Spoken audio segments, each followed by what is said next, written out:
சிவாய நம.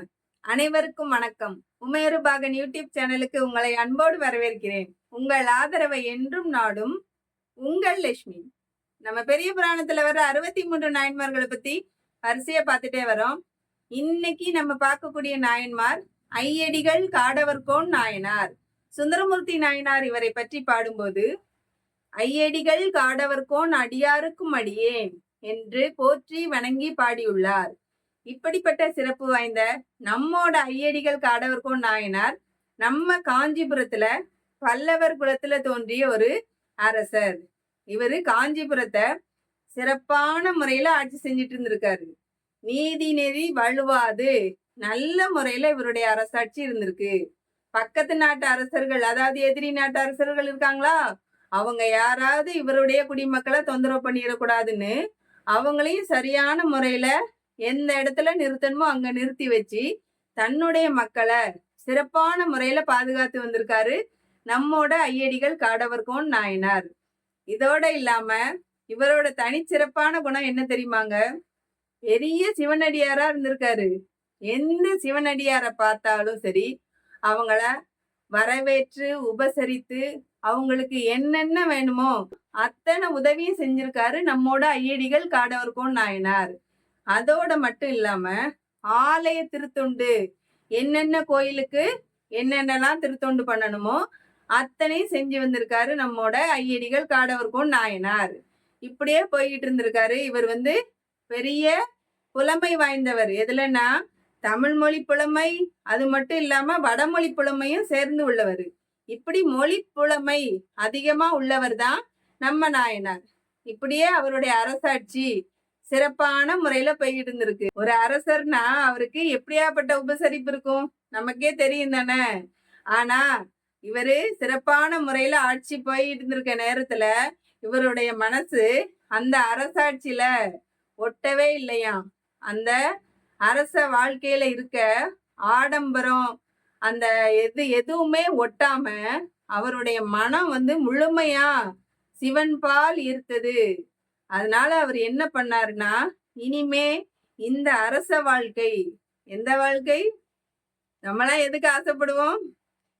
இனிமே இந்த அரச வாழ்க்கை நமக்கு துன்பம் அப்படின்னு நினைச்சவரு, அந்த அரசாட்சி நமக்கு இனி தேவையில்லை, நம்மளுடைய மனசு சிவன்பால் போயிருச்சு அப்படின்னா நம்ம அப்படியே போயிடணும் அப்படிங்கிற முடிவுக்கு வந்தவரு தன்னுடைய மகன் அழைச்சி இன்னும் அமைச்சர்களையும் அழைச்சி அந்த அரச பதவிய தன்னுடைய மகனுக்கு கொடுத்துட்டாரு.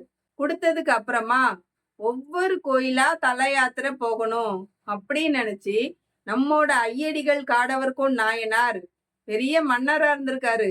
அவரு ஒவ்வொரு கோயிலா அப்படியே நடந்து நடந்து போய் அந்த கோயில்ல ஏதாவது தொண்டு பண்ணணும் இல்லையா, அந்த தொண்டையும் செஞ்சிருக்காரு.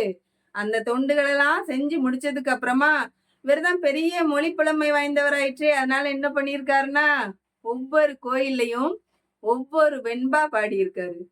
இப்படியே ஒவ்வொரு கோயிலா போய் ஒவ்வொரு கோயில்லையும் திருத்தொண்டு செஞ்சு அவருடைய அரச வாழ்க்கை அவருக்கு ஒட்டுச்சா? அந்த ஆடம்பரமான வாழ்க்கை அவருக்கு ஒட்டவே இல்லை.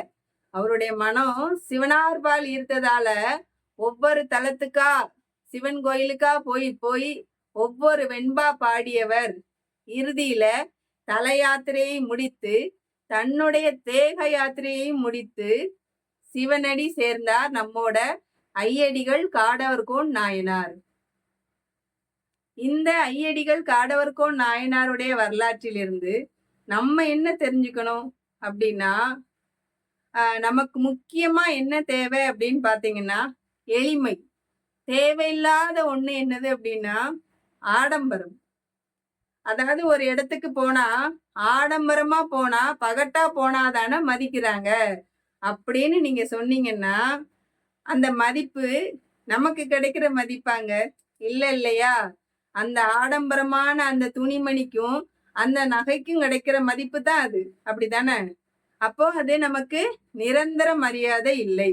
ஆனா நமக்கு நிரந்தரமான மரியாதையை எது பெற்று தரும் அப்படின்னா எளிமை மட்டுமே பெற்றுத்தரும் என்று கூறி இன்றைய நாயன்மாரான ஐயடிகள் காடவர்கோன் நாயனாரை வணங்கி இந்த உரையை முடித்துக் கொள்கிறேன். அடுத்த வீடியோல நம்ம பார்க்கக்கூடிய நாயன்மார் பெரிய சிவனடியாரா இருந்திருக்காரு. தினமும் கோயில்ல நெய் விளக்கு ஏத்துவாராம். ஒரு நாள் சிவனார் அவரை சோதிச்சதுனால நெய் விளக்கு வாங்கிறதுக்கு ஒண்ணும் முடியாம என்ன பண்ணாரு தெரியுமாங்க நம்மோட கணம்புள்ள நாயனார். அடுத்த வீடியோவில் பார்க்கலாம். நன்றி, வணக்கம்.